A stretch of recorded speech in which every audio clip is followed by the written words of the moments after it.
ವಸಂತನಿಗೆ ಗ್ರಾಮದಲ್ಲಿ ಇದ್ದ ಹುಡುಗಿ ತನ್ನ ಮನೆ ಸೊಸೆಯಾಗಿ ಬರ್ಬೇಕು ಅಂತ ತುಂಬಾ ಇಷ್ಟ. ಆದ್ರಿಂದ ತನ್ನ ಮಗನಿಗೆ ಅದೇ ರೀತಿ ಹುಡುಗಿನ ಹುಡುಕ್ಬೇಕು ಅಂತ ತುಂಬಾ ದಿನಗಳಿಂದ ಆಲೋಚನೆ ಮಾಡ್ತಿದ್ಲು. ಅವರ ಗಂಡನಾದ ನಾಗರಾಜಿಗೆ ಆ ವಿಷಯದ ಬಗ್ಗೆ ಪದೇ ಪದೇ ಹೇಳ್ತಾ ಇದ್ರು. ನನಗೆ ತುಂಬಾನೇ ತಲೆನೋವಾಗ್ತಿದೆ. ಒಂದ್ ಗ್ಲಾಸ್ ಟೀನ ತಗೊಂಬಂದು ನನ್ ಮುಖದ ಮೇಲೆ ಉಯ್ಯಿ. ನಿಮ್ಮ ಮುಖದ ಮೇಲೆ ಟೀ ತಂದು ಉಯ್ದ್ರೆ ಮುಖ ಬೆಂದೋಗುತ್ತೇರಿ. ಇಲ್ಲಿ ನೋಡೆ, ನಿನ್ನ ಈ ಜೋಕಿಗೆ ಯಾರು ಇಲ್ಲಿ ನಗ್ತಾ ಕೂತಿಲ್ಲ. ಹೌದು, ಪಟ್ನದಿಂದ ನಿನ್ ಮಗ ಬರ್ತಾನೆ ಅಂತ ಹೇಳ್ದೆಲ್ಲ, ಯಾವಾಗ ಬರ್ತಾನಂತೆ? ಅವ್ನ್ ಬರ್ಲಿಕ್ಕೆ ಸ್ವಲ್ಪ ದಿನ ಆಗುತ್ತೆ ಅಂತೀರಿ. ಈ ಸಲ ಬಂದ್ರೆ ತುಂಬಾ ದಿನ ಇಲ್ಲೇ ಇದ್ದೋಗ್ತಾನಂತೆ. ಯಾಕೆ ಅವನು ತುಂಬಾ ದಿನ ಇಲ್ಲೇ ಇದ್ದೋಗೋದು? ಬಂದು 2 ದಿನ ಇದ್ದೋಗೋಕ್ ಕೇಳು, ಸಾಕು. ಅಯ್ಯೋ ಏನ್ರಿ, ಮಗು ಬಂದ್ ಮನೇಲಿರ್ತದೆ ಅಂದ್ರೆ ಬೇಡ ಅಂತೀರಾ? ಯಾವ ತಂದೆ ಆದ್ರೂ ಹೀಗೆ ಹೇಳ್ತಾರಾ? ಹಾಗೆ ಹೇಳಿ ಅಡುಗೆ ಮನೆಗೆ ಹೋಗಿ ವಸಂತ ಟೀಯನ್ನು ತಂದು ನಾಗರಾಜಿಗೆ ಕೊಟ್ಲು. ನಾಗರಾಜು ಟೀ ಕುಡಿದು ಸಮಾಧಾನವಾಗಿ, ಅಲ್ಲ ಕಣೆ, ತಲೆಗೆ ಮೇಲೆ ಬೆಳೆದ ಹುಡುಗ ಮನೇಲಿದ್ದಾನೆ ಅಂದ್ರೆ 4 ಜನ ಏನ್ ಹೇಳ್ತಾರೆ? ಅವನಿಗೆ ಮದ್ವೆ ಮಾಡಲ್ವಾ? ಅವನೇನ್ ಕುಡ್ಕನ? ಸಿಟಿಯಲ್ಲಿ ಅವನು ಏನ್ ಕೆಲಸ ಮಾಡ್ತಾ ಇದ್ದಾನೆ? ಇನ್ನು ಕೆಲವರು ನಮಗೆ ಗೊತ್ತಿರೋ ಹುಡುಗಿ ಇದೆ ಹೇಳ್ತೀವಿ ಅಂತ ಕೇಳ್ತಾರೆ. ನನಗೆ ಉತ್ತರ ಕೊಡಕ್ಕಾಗಲ್ಲ. ನಾನು ಏನು ಅಂತ ಅವ್ರ ಜೊತೆ ಹೇಳೋದು? ಹೌದು ರೀ, ನನ್ ಜೊತೆನೂ ತುಂಬಾ ಜನರು ಹಾಗೇನೆ ಕೇಳ್ತಿದ್ದಾರೆ. ಆದ್ರೆ ನನಗೂ ಏನು ಉತ್ತರ ಹೇಳೋದು ಅಂತಾನೇ ಗೊತ್ತಾಗ್ತಾ ಇಲ್ಲ. ಮದ್ವೆ ಬಗ್ಗೆ ಮಾತಾಡಿದ್ರೆ ಓಡೋಗ್ಬಿಡ್ತಾನೆ. ಈ ಸಲ ನಿನ್ ಮಗ ಬಂದ್ರೆ ಹೇಳು, ಮದ್ವೆ ಬಗ್ಗೆ ನಾನ್ ಮಾತಾಡ್ತೀನಿ. ಹೌದು ರೀ, ನನಗೂ ನನ್ ಮಗನ್ ಜೊತೆ ಮಾತಾಡ್ಬೇಕು. ನನ್ ಮನೆಗ್ ಬರುವ ಸೊಸೆ ಹೇಗೆ ಇರ್ಬೇಕು ಅಂತ ಅವನ್ ಜೊತೆ ಹೇಳ್ಬೇಕು. ಓಹೋ, ನಿನ್ಗೆ ಬರುವ ಸೊಸೆ ಹೇಗಿರ್ಬೇಕು? ನನಗೆ ಬರುವಂತಹ ಸೊಸೆ ಗ್ರಾಮದ ಹುಡುಗಿಯಾಗಿರ್ಬೇಕು. ಅದು ಮಾತ್ರ ಅಲ್ಲ ರೀ, ಆ ಹುಡುಗಿಗೆ ಮನೆ ಕೆಲ್ಸ ಎಲ್ಲ ಮಾಡಕ್ ಗೊತ್ತಿರ್ಬೇಕು. ಚೆನ್ನಾಗಿ ಅಡ್ಗೆ ಮಾಡ್ಬೇಕು. ಅದು ಮಾತ್ರ ಅಲ್ದೆ ನನ್ ಮನೆಗೆ ಬರುವ ಸೊಸೆನ ನಮ್ಮ ಸೊಸೆಯಾಗಿ ಅಲ್ದೆ ನಮಗೆ ಮಗಳಾಗಿರ್ಬೇಕು. ಆಹಾ, ಆಸೆಗೂ ಒಂದು ಮಿತಿ ಇರ್ಬೇಕು. ಇವಾಗೆಲ್ಲ ಆ ರೀತಿ ಹುಡುಗಿ ಸಿಗೋದು ತುಂಬಾ ಕಷ್ಟ. ನೋಡ್ತಾ ಇದ್ದೀಯಲ್ವಾ, ಊರಲ್ಲಿ ಸೊಸೆ ಅಂದ್ರೆ ದೆವ್ವ ಅಂತಾರೆ. ಅತ್ತೆ ಯಾವಾಗ ಸಾಯ್ತಾಳೆ, ಮಾವ ಕೈಕಾಲ್ ಬರದೆ ಯಾವಾಗ ಮೂಲೆಯಲ್ಲಿ ಕೂರ್ತಾನೆ ಅಂತ ಎಲ್ಲ ಮನೆಯ ಸೊಸೆಂದಿರು ಕಾಯ್ತಾ ಇದ್ದಾರೆ. ಆದ್ರೆ ನೀನ್ ಮಾತ್ರ ನಿನ್ ಮನೆಗ್ ಬರುವ ಸೊಸೆ ಆಗಿರ್ಬೇಕು, ಹೀಗೆ ಇರ್ಬೇಕು ಅಂತ ಹೇಳ್ತೀಯ. ಏನ್ರಿ, ಮನೆಗೆ ಬರುವ ಸೊಸೆ ಬಗ್ಗೆ ಮಾತಾಡಿದ್ರೆ ಅಪಶಕುನವಾಗಿ ಮಾತಾಡ್ತೀರಾ? ಹೀಗೆ ನಾಗರಾಜು ವಸಂತ ಮಾತಾಡ್ತಾ ಇರುವಾಗ ಯಾರೋ ಬಾಗಿಲ್ ತಟ್ಟುವ ಶಬ್ದ ಕೇಳ್ತು. ಯಾರೋ ಬಂದಿದ್ದಾರೆ, ಹೋಗಿ ನೋಡಿ. ನನಗೆ ಸರಿಯಾಗಿ ಟೀ ಕುಡಿಯಕ್ಕೂ ಬಿಡೋದಿಲ್ವಾ? ಈ ಹೆಂಡ್ತಿರು ಯಾವಾಗ್ಲೂ ಹೀಗೆ. ಗಂಡಂದಿರು ಸ್ವಲ್ಪ ಸಮಾಧಾನವಾಗಿ ಕೂತ್ರೆ ಅವರಿಗೆ ಕಣ್ಣಿಗಾಗಲ್ಲ. ಹೀಗೆ ನಾಗರಾಜು ಟೀ ಕುಡಿತಾ ಇದ್ದ ಗ್ಲಾಸನ್ನು ಕೆಳಗೆ ಇಟ್ಟು ಬಾಗಿಲಲ್ಲಿ ಬಂದು ನೋಡಿ, ಬಾಗಿಲಲ್ಲಿ ನಿಂತಿರುವವರನ್ನು ನೋಡಿ ಶಾಕ್ ಆದ್ರು. ಬಾಗಿಲಲ್ಲಿ ಯಾರೋ ಮದ್ವೆ ಮಾಡ್ಕೊಂಡ್ ಬಂದ್ ನಿಂತಿರುವ ಹಾಗೆ ನೋಡಿದ್ರು. ಅದ್ರಲ್ಲಿರೋದು ಹುಡುಗನಾಗಿ ತನ್ನ ಮಗ ಅಂತ ತನ್ನ ಮಗನನ್ನು ಕಂಡು ಹಿಡಿದು ತನ್ನ ಹೆಂಡತಿಯ ಬಳಿ, ವಸಂತ ಒಮ್ಮೆ ಇಲ್ಲಿಗೆ ಬಾ. ಏನಾಯ್ತು ರೀ, ಯಾರ್ ಬಂದಿದ್ದಾರೆ? ಸುಮ್ನೆ ಸಾಯ್ಬೇಡ, ಒಂದ್ಸಲ ಬಂದ್ ನೋಡು. ಹಾಗೆ ಹೇಳಿದಾಗ ವಸಂತ ಒಳಗಿನಿಂದ ಮನೆ ಹೊರಗಡೆ ಬಂದು ನೋಡಿ, ಬಾಗಿಲಲ್ಲಿ ನಿಂತಿರುವ ತನ್ನ ಮಗನನ್ನ ನೋಡಿ ತಲೆ ಸುತ್ತಿ ಕೆಳಗೆ ಬಿದ್ರು. ವಸಂತನನ್ನು ನೋಡಿ ಎಲ್ಲರೂ ಹೆದರಿ ಹೋದ್ರು. ಆದ್ರೆ ನಾಗರಾಜು ಸ್ವಲ್ಪ ನೀರನ್ನು ತಂದು ಅವಳಿಗೆ ಎರಚಿ ಅಳುತ್ತಾ ಕಣ್ಣೀರು ಹಾಕಿದ ತಕ್ಷಣ ವಸಂತ ಎದ್ದು ನಿಂತ್ಲು. ವಸಂತ, ಏನಾಗಿಲ್ಲ ತಾನೆ? ವಸಂತ ತನ್ನ ಮಗನನ್ನು ನೋಡಿ ಕಣ್ಣೀರಾಕಿದ್ಲು. ವಸಂತನ ನೋಡಿ ನಾಗರಾಜು ಸೀನು ಕೂಡ ಕಷ್ಟಪಟ್ರು. ಏನಪ್ಪ ನೀನ್ ಮಾಡಿರೋ ಕೆಲ್ಸ? ಅಮ್ಮ, ಅಪ್ಪ, ನನ್ನನ್ನು ಕ್ಷಮಿಸಿ. ನಾನ್ ಮದ್ವೆ ಮಾಡ್ಕೊಂಡಿದ್ದು ತಪ್ಪೆ. ಆದ್ರೆ ನನಗೆ ಈ ಪರಿಸ್ಥಿತಿಯಲ್ಲಿ ಏನ್ ಮಾಡೋದು ಅಂತ ಗೊತ್ತಾಗ್ಲಿಲ್ಲ. ಈ ಹುಡುಗಿ ಹೆಸರು ಸ್ಯಾಂಡಿ ಅಂತ. ನಾವಿಬ್ರು ಒಟ್ಟಿಗೆ ಓದ್ದೋ, ಒಟ್ಟಿಗೆ ಕೆಲಸ ಮಾಡ್ತಾ ಇದ್ದೋ. ನಾವಿಬ್ರು ಪ್ರೀತಿ ಮಾಡುವ ವಿಚಾರ ಅವರ ಮನೆಯಲ್ಲಿ ಗೊತ್ತಾಯ್ತು. ಇವಳಿಗೆ ಬೇರೆ ಕಡೆ ಸಂಬಂಧ ನೋಡಿ ಮದ್ವೆ ಮಾಡಕ್ಕೆ ನೋಡ್ತಾ ಇದ್ರು. ಅದಕ್ಕೇನೆ ಏನ್ ಮಾಡೋದು ಅಂತ ಗೊತ್ತಾಗದೆ ಇವಳನ್ನ ದೇವಸ್ಥಾನದಲ್ಲಿ ಕರ್ಕೊಂಡೋಗಿ ತಾಳಿ ಕಟ್ಟಿ ಇಲ್ಲಿಗೆ ಕರ್ಕೊಂಬಂದ್ಬಿಟ್ಟೆ. ನೀವು ನನ್ನನ್ನು ಕ್ಷಮಿಸಿ ನಮ್ನ ಒಪ್ಕೋತೀರಾ ಅಂತಾನೆ ನಿಮ್ ಮೇಲೆ ನಂಬಿಕೆ ಇಟ್ಟು ಇವಳನ್ನ ಇಲ್ಲಿ ಕರ್ಕೊಂಬಂದೆ. ಇಷ್ಟ ಇಲ್ಲ ಅಂದ್ರೆ ಹೇಳ್ಬಿಡಿ, ನಾವಿಬ್ರು ಇಲ್ಲಿಂದ ಹೊರಟೋಗ್ತೀವಿ. ಮಗನ ಮಾತನ್ನು ಕೇಳಿ ವಸಂತ ಕಣ್ಣೀರನ್ನು ಒರೆಸಿಕೊಂಡು ಸೊಸೆಯಾದ ಸ್ಯಾಂಡಿ ಬಳಿ ಹೋಗಿ, ಚಿಂತೆ ಮಾಡ್ಬೇಡಮ್ಮ, ಇವತ್ತಿಂದ ನಾನ್ ನಿನ್ನ ನನ್ನ ಮಗಳ ಹಾಗೆ ನೋಡ್ಕೋತೀನಿ. ನೀನ್ ದುಃಖ ಪಡ್ಬೇಡ. ಹೇಳಿದ ತಕ್ಷಣ ಸ್ಯಾಂಡಿ ತನ್ನ ಅತ್ತೆ ಮಾವ ಕಾಲಿಗೆ ಬಿದ್ದು ಆಶೀರ್ವಾದ ತಗೊಂಡ್ಲು. ಅತ್ತೆ ಮಾವ, ನನ್ನ ಆಶೀರ್ವಾದ ಮಾಡಿ. ಚೆನ್ನಾಗಿರಮ್ಮ, ಚೆನ್ನಾಗಿರು. ಇಲ್ ನೋಡಮ್ಮ, ನೀನು ಚಿಂತೆ ಮಾಡ್ಬೇಡ. ನಿಮ್ ಅತ್ತೆಗೆ ಕಷ್ಟ ಕೊಡ್ಬೇಡ, ಸರಿನಾ? ಈ ಮನೆಯಲ್ಲಿ ನಿನ್ನ ಗಂಡ ಬಿಟ್ರೆ ನಿನ್ನನ್ನು ಯಾರು ಏನೂ ಕೇಳೋದಿಲ್ಲ. ನೀನ್ ಸಂತೋಷವಾಗಿರ್ಬೋದು. ಹೀಗೆ ತನ್ನ ಸೊಸೆಗೆ ಸಮಾಧಾನ ಹೇಳಿದ್ರು. ನವದಂಪತಿಗಳಿಗೆ ಆಶೀರ್ವಾದ ಮಾಡಿ ವಸಂತ ಅಡುಗೆ ಮನೆಗೆ ಹೋದ್ಲು. ಸೀನು ಕೂಡ ಅಮ್ಮ ಹಿಂದೇನೆ ಹೋದ. ಅಮ್ಮ, ದುಃಖ ಮಾಡ್ಕೊಂಡ್ರಲ್ವಾ? ನೀನ್ ಮಾಡಿದ ಕೆಲ್ಸಕ್ಕೆ ದುಃಖ ಪಡದೆ ಇನ್ನೇನೋ ಮಾಡೋದು? ನಿನ್ ಮದ್ವೆ ಮಾಡ್ಕೊಳಾಗ ಈ ತಾಯಿ ನೆನ್ಪಿಗೆ ಬರ್ಲಿಲ್ವಾ? ಸರಿ, ಆಯ್ತು, ಪರವಾಗಿಲ್ಲ, ಅದನ್ನೆಲ್ಲ ಬಿಟ್ಬಿಡು. ಆ ಹುಡುಗಿ ಹೆಸರು ಇಂಗ್ಲಿಷಲ್ಲಿದೆ, ಆಗ ಆ ಹುಡುಗಿ ಕನ್ನಡದವಳಲ್ವಾ? ಅಮ್ಮ, ಅವರು ಕನ್ನಡದವ್ರೆ, ಆದ್ರೆ ಸಿಟಿಯಲ್ಲಿ ಇದ್ರಲ್ಲ, ಅದ್ರಿಂದ ಅವಳ ಹೆಸರು ಸ್ಯಾಂಡಿ ಅಂತ. ಏನು, ಸ್ಯಾಂಡಿ ಎನ್ನುವ ಹೆಸರು ವಿಚಿತ್ರವಾಗಿದೆ. ಹೌದು, ಆ ಹುಡುಗಿಗೆ ಮನೆ ಕೆಲಸ, ಅಡುಗೆ ಕೆಲಸ ಮಾಡ್ಲಿಕ್ಕೆ ಗೊತ್ತಿದ್ಯಾ? ಹೀಗೆ ಕ್ವಶನ್ ಮೇಲೆ ಕ್ವಶನ್ ಕೇಳ್ತಾ ಇದ್ದಾಗ ಸೀನುನ ಸ್ಯಾಂಡಿ ಕರೆದ್ಲು. ಅವಳು ಕರಿತಾ ಇದ್ದಾಳೆ, ನಾನಿವಾಗ ಬರ್ತೀನಿ, ಹೇಳ್ದ ಹಾಗೆ ನನ್ಗೆ ಸಿಟಿಯಲ್ಲಿ ಕೆಲ್ಸ ಇದೆ ಅಮ್ಮ, ನಾನು ಇವಾಗ್ಲೇ ಹೊರಡ್ಬೇಕು. ಸೊಸೆ ಕೂಡ ಬರ್ಬೇಕಾ? ಇಲ್ಲಮ್ಮ, ಅವಳು ನಿಮ್ ಜೊತೆ ಇಲ್ಲೇ ಇರ್ತಾಳೆ. ಸಿಟಿಯಲ್ಲಿ ನನಗೆ ಸ್ವಲ್ಪ ಕೆಲ್ಸ ಇದೆ. ಅವ್ರ ತಂದೆ ತಾಯಿ ತುಂಬಾ ಕೋಪದಲ್ಲಿದ್ದಾರೆ. ಆಮೇಲೆ ಇವಳನ್ನ ಅಲ್ಲಿ ಕರ್ಕೊಂಡೋಗಿ ಜಗಳ ಎಲ್ಲ ಆಗ್ಬಿಟ್ರೆ ಏನ್ ಮಾಡೋದು? ಸ್ವಲ್ಪ ದಿನ ಇಲ್ಲೇ ಇರ್ಲಿ. ಹೀಗೆ ಸೀನು ಬಂದು ಸ್ಯಾಂಡಿ ಜೊತೆ ಮಾತಾಡ್ತಾ ಇದ್ದ. ಸ್ವಲ್ಪ ಸಮಯದಲ್ಲಿ ಮಾತನಾಡಿದ ನಂತರ ಅವನು ಕೂಡ ಅಲ್ಲಿಂದ ಹೊರಟೋದ. ಸ್ಯಾಂಡಿ 2 ದಿನ ರೂಮಿನಿಂದ ಹೊರಗಡೆ ಬರ್ಲೇ ಇಲ್ಲ, ರೂಮ್ ಒಳಗೇನೆ ಇದ್ಲು. ಹೀಗೆ ವಸಂತ 2 ದಿನ ಸ್ಯಾಂಡಿ ಜೊತೆ ಏನು ಮಾತನಾಡಲಿಲ್ಲ. ಆ ನಂತರ, ನೋಡಮ್ಮ ಸ್ಯಾಂಡಿ, ಹೀಗೆ ಮನೆಯೊಳಗೇನೆ ಮಲ್ಕೊಂಡಿದ್ರೆ ನಿನಗೂ ಬೇಜಾರಾಗುತ್ತೆ. ನಿನ್ನ ಮಾವನ್ ಜೊತೆ ಸೇರಿ ಊರೊಳಗೆ ಹೋಗಿ ಸ್ವಲ್ಪ ಸುತ್ತಾಡ್ಕೊಂಡ್ ಬಾ ಅಮ್ಮ. ಇಲ್ಲ ಅತ್ತೆ, ನಾನು ಹೋಗೋದಿಲ್ಲ. ನಿನಗೆ ಮನೆಯೊಳಗೇನೆ ಇದ್ರೆ ಬೇಜಾರಾಗುತ್ತೆ, ಸ್ವಲ್ಪ ನಡ್ಕೊಂಡ್ ಹಾಗೆ ಹೋಗಿ ಬಾ. ಮನ್ಸಿಗೂ ಸಂತೋಷ ಆಗ್ಬೋದು, ನಾನು ಹೇಳ್ತಿದ್ದೀನಲ್ಲ, ಹೋಗಿ ಬಾ ಅಮ್ಮ. ಸರಿ ಅತ್ತೆ, ಹೋಗಿ ಬರ್ತೀನಿ. ವಸಂತ ಮಾತು ಕೇಳಿ ಸ್ಯಾಂಡಿ ಕೂಡ ತನ್ನ ಮಾವನಾದ ನಾಗರಾಜ್ ಜೊತೆ ಸೇರಿ ಊರೊಳಗೆ ನಡ್ಕೊಂಡು ಹೋಗ್ತಾ ಇದ್ದ. ಊರಿನ ಜನರೆಲ್ಲ ಯಾರೋ ಹೊಸದಾಗಿ ಒಂದು ಹುಡುಗಿ ಬಂದಿದೆ ಅಂತ ವಿಚಿತ್ರವಾಗಿ ನೋಡ್ತಾ ಇದ್ರು. ಇನ್ನು ಕೆಲವರು ಸಿಟಿಯ ಹುಡುಗಿ ಯಾರ್ ಮನೆಗೆ ಬಂದಿರೋದು ಅಂತಾನೆ ನೋಡ್ತಾ ಇದ್ರು. ಹೀಲ್ಸ್ ಹಾಕೊಂಡು ಸ್ಯಾಂಡಿಗೆ ನಡಿಲಿಕ್ಕೆ ಕಷ್ಟ ಆಗಿತ್ತು. ಅಯ್ಯೋ, ಈ ಸ್ಲಿಪ್ಪರ್ ಹಾಕೊಂಡು ರೋಡಲ್ಲಿ ನಡಿಲಿಕ್ಕೆ ಆಗ್ತಾ ಇಲ್ಲ. ಯಾಕೆ ಈ ಊರಲ್ಲಿರೋರೆಲ್ಲ ನನ್ನ ಒಂಥರ ನೋಡ್ತಿದ್ದಾರೆ? ಸ್ಯಾಂಡಿ ಜೊತೆ ಪಕ್ಕದ ಮನೆ ಪಂಕಜ ಮಾತಾಡ್ಲಿಕ್ಕೆ ಅಂತ ಬಂದ್ರು. ಏನಮ್ಮ, ನೀನ್ ವಸಂತನ ಸೊಸೆ ತಾನೇ? ಸಿಟಿಯಿಂದ ಗ್ರಾಮಕ್ಕೆ ಒಂದು ಹುಡುಗಿ ಬಂದಿದ್ದಾಳೆ ಅಂತ ವಿಷಯ ಗೊತ್ತಾಯ್ತು. ಹೌದು, ನೀವ್ಯಾರು? ನೋಡಿದ್ರೆ ಗೊತ್ತಾಗಲ್ವಾ? ನಾನು ಈ ಊರಲ್ಲಿ ನಾನೇ ಸುಂದರವಾಗಿರೋದು. ಕೆಲವರು ಹೇಳಿದ್ರು ನಿನಕ್ಕಿಂತ ಸುಂದರವಾದವಳು ಸಿಟಿಯಿಂದ ಬಂದಿದ್ದಾಳೆ ಅಂತ. ಆದ್ರೆ ನಿನ್ನ ನೋಡಿದ್ರೆ ಅಷ್ಟೊಂದು ಸುಂದರವಾಗಿ ಇರೋಂಗೆ ಕಾಣ್ತಾ ಇಲ್ಲ. ಹುಡುಗಿ ಚೆನ್ನಾಗಿದ್ದಾಳೆ ಅಂದಾಗ ನಾನು ಏನೋ ತಿಳ್ಕೊಂಡೆ, ಆದ್ರೆ ನಿನ್ನ ನೋಡಿದ್ರೆ ಆ ರೀತಿ ಏನೋ ಅನ್ಸ್ತಾ ಇಲ್ಲ. ಹೌದು, ವಸಂತನ ಮಗನನ್ನು ನಿನ್ನ ಬಲೆಗೆ ನೀನು ಹೇಗೆ ಬೀಳಿಸ್ದೆ? ಸ್ಯಾಂಡಿಗೆ ಪಂಕಜನ ಮಾತು ಕೇಳಿ ತುಂಬಾನೇ ಕೋಪ ಬಂತು. ಕೋಪದಿಂದ ಪಂಕಜನ ಕೆನ್ನೆಗೆ ಸರಿಯಾಗಿ 2 ಬಾರಿಸಿದ್ಲು. ಆ ನಂತರ ಕೋಪದಿಂದ ನಡ್ಕೊಂಡ್ ಬಂದ್ಲು. ರಸ್ತೆಯಲ್ಲಿ ನಡ್ಕೊಂಡ್ ಬರುವಾಗ ಗೊತ್ತಿಲ್ದೆ ಸಗಣಿನ ಮೆಟ್ಬಿಟ್ಲು. ಹಾಗೆ ಗೊತ್ತಿಲ್ದೆ ಕೆಸರಲ್ಲೂ ಕಾಲ್ ಹಾಕಿದ್ಲು. ಮನೆಯಿಂದ ಹೊರಗಡೆ ಹೋಗುವಾಗ ಚೆನ್ನಾಗಿ ಹೋದ ಸೊಸೆ ತಿರುಗಿ ಬರುವಾಗ ಈ ರೀತಿ ಬರುವುದನ್ನು ನೋಡಿ ವಸಂತಮ್ಮ, ಏನಮ್ಮ ಇದು? ನಿನ್ಗೆ ಗ್ರಾಮದ ಜೀವನ ಅಷ್ಟೊಂದು ಗೊತ್ತಿಲ್ವಾ? ಇಲ್ಲ ಅತ್ತೆ, ನಾನು ಇದೇ ಮೊದಲನೇ ಸಲ ಗ್ರಾಮಕ್ಕೆ ಬರ್ತಾ ಇರೋದು. ನಾನು ತಂದೆ ತಾಯಿಯಿಂದ ದೂರ ಇದ್ದ ಕಾರಣ ಅವ್ರನ್ನ ನೋಡ್ಕೊಳಕ್ಕೂ ನನಗೆ ಸರಿಯಾಗಿ ಗೊತ್ತಿಲ್ಲ. ಮನೆಯಲ್ಲಿ ಅಡುಗೆ ಕೆಲಸ ಏನು ನಂಗೆ ಮಾಡಕ್ ಗೊತ್ತಿಲ್ಲ ಅತ್ತೆ.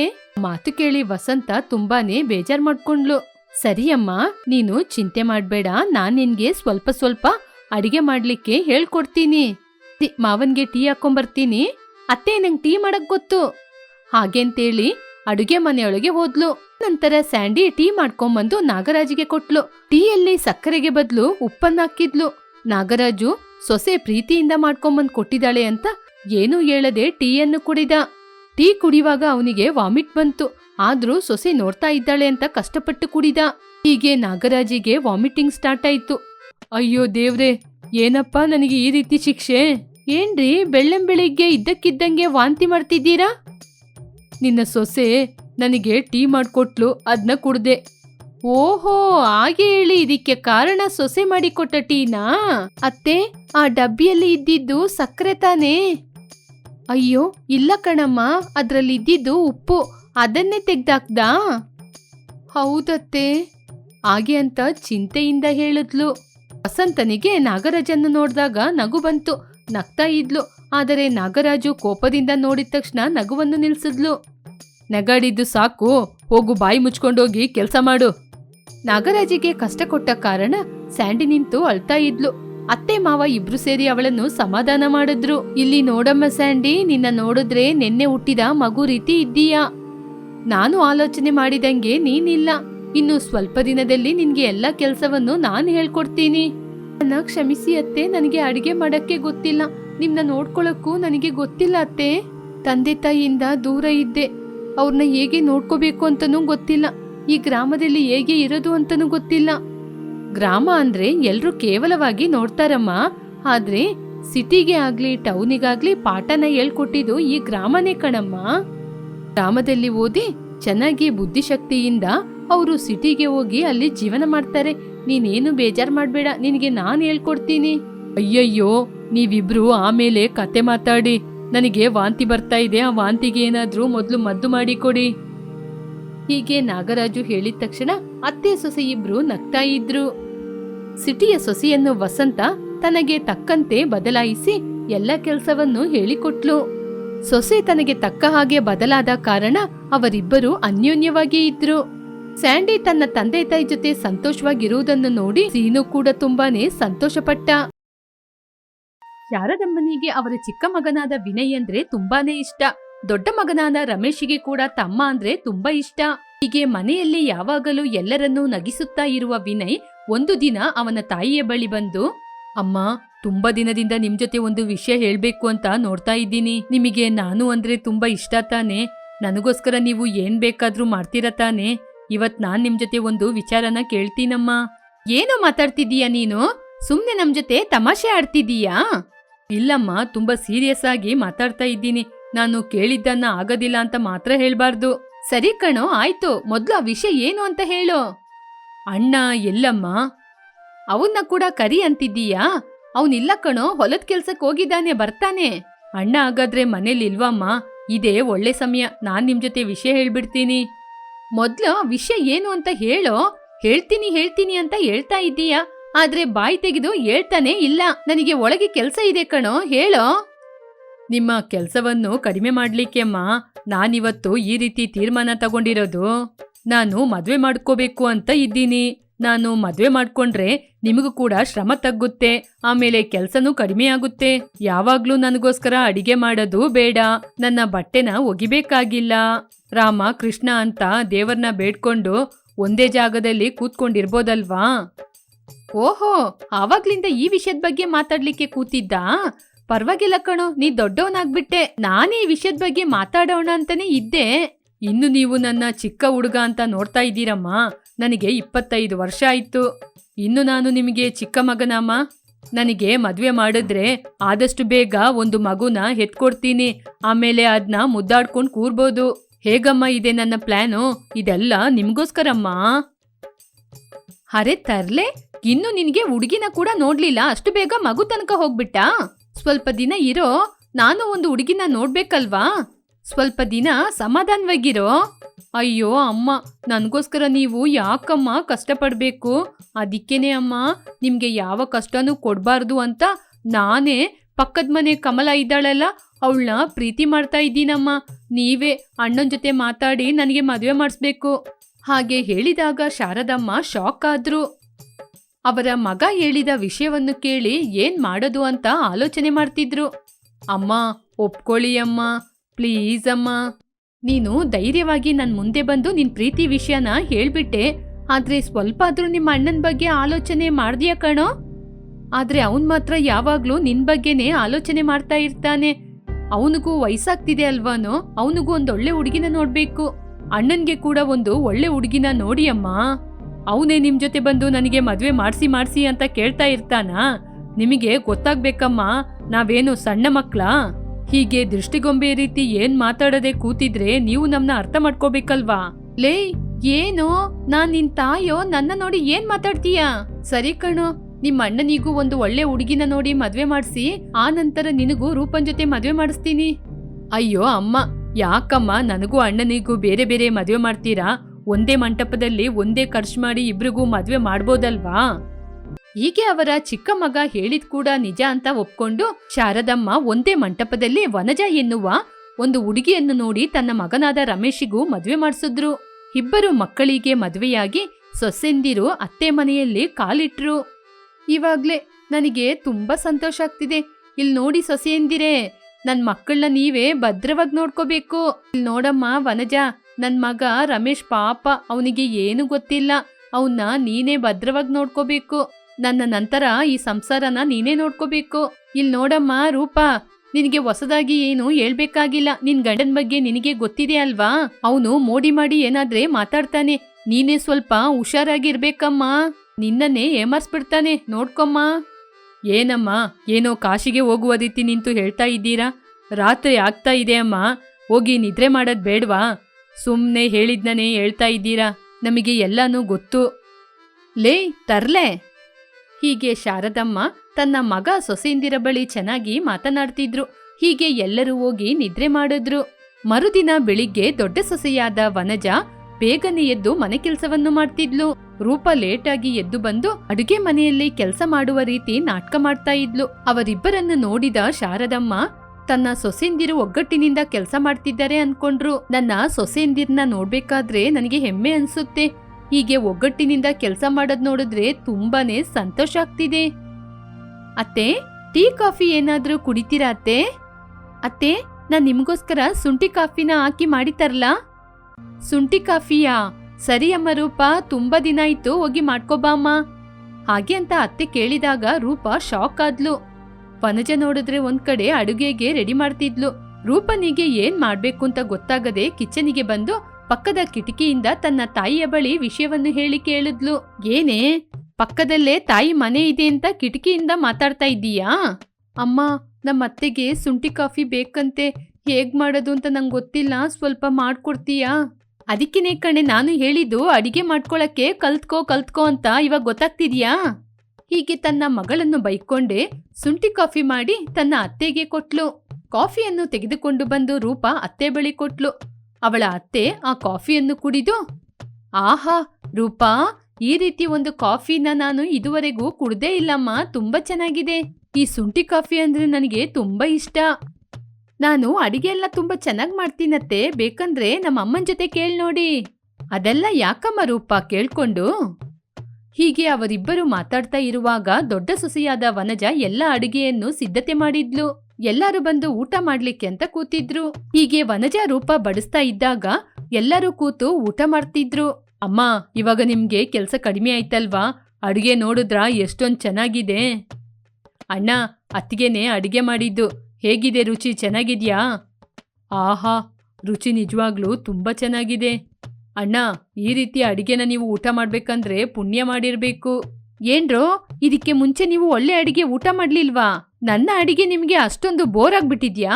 ಇಲ್ಲಮ್ಮ, ನಿಮ್ಮ ಅಡಿಗೆನೆ ಯಾವಾಗ್ಲೂ ಸ್ಪೆಷಲ್. ನಿಮ್ಮ ನಂತರನೇ ಇವರಿಬ್ಬರು. ಹೀಗೆ ಎಲ್ಲರೂ ಒಟ್ಟಿಗೆ ಕೂತು ಊಟ ಮಾಡ್ಕೊಂಡು ಸಂತೋಷವಾಗಿದ್ರು. ಇವರನ್ನು ನೋಡಿ ವನಜ ಮತ್ತು ರೂಪ ತುಂಬಾನೇ ಸಂತೋಷ ಪಡ್ತಾ ಇದ್ರು. ಹೀಗೆ ಸ್ವಲ್ಪ ದಿನ ಕಳೆಯಿತು. ವನಜ ಯಾವಾಗ್ಲೂ ಅಡಿಗೆ ಮನೆಯಲ್ಲಿ ಅಡಿಗೆ ಮಾಡ್ತಿರುವುದನ್ನು ನೋಡಿ ಶಾರದಮ್ಮನಿಗೆ ಕೋಪ ಬಂತು. ಹೋಗಿ ಸಣ್ಣ ಸೊಸೆಯನ್ನು ನೋಡಿದಾಗ ಗೊರಟೆ ಬಿಟ್ಟು ನಿದ್ರೆ ಮಾಡ್ತಿದ್ಲು. ಆವಾಗ ಅವರಿಗೆ ಕೋಪ ಬಂದು ಇಬ್ಬರು ಸೊಸೆಯಂದಿರ್ನ ಕರೆದ್ರು. ಎಂತ ಅತ್ತೆ, ಏನಾಯ್ತು? ಯಾಕತ್ತೆ ಅಷ್ಟೊಂದು ಕೋಪವಾಗಿದ್ದೀರಾ? ಏನ್ ವಿಷಯ? ನಾನು ಎಲ್ಲರೂ ಸಂತೋಷವಾಗಿರ್ಬೇಕು ಅಂತ ಈ ರೀತಿ ತೀರ್ಮಾನನ ತಗೊಂಡಿದ್ದೀನಿ. ಇಂದಿನಿಂದ ನೀವು ಬೇರೆ ಬೇರೆ ಅಡಿಗೆ ಮಾಡಿ ನಿಮ್ಮ ಗಂಡಂದಿರಿಗೆ ಕೊಟ್ಕೊಳ್ಳಿ. ಯಾಕತ್ತೆ ಈ ರೀತಿ ತೀರ್ಮಾನ ತಗೊಂಡಿದ್ದೀರಾ?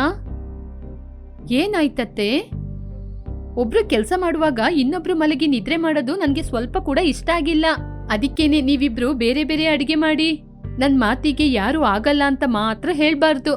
ಹಾಗೆ ಹೇಳಿ ಶಾರದಮ್ಮ ಅಲ್ಲಿಂದ ಹೊರಟೋದ್ರು.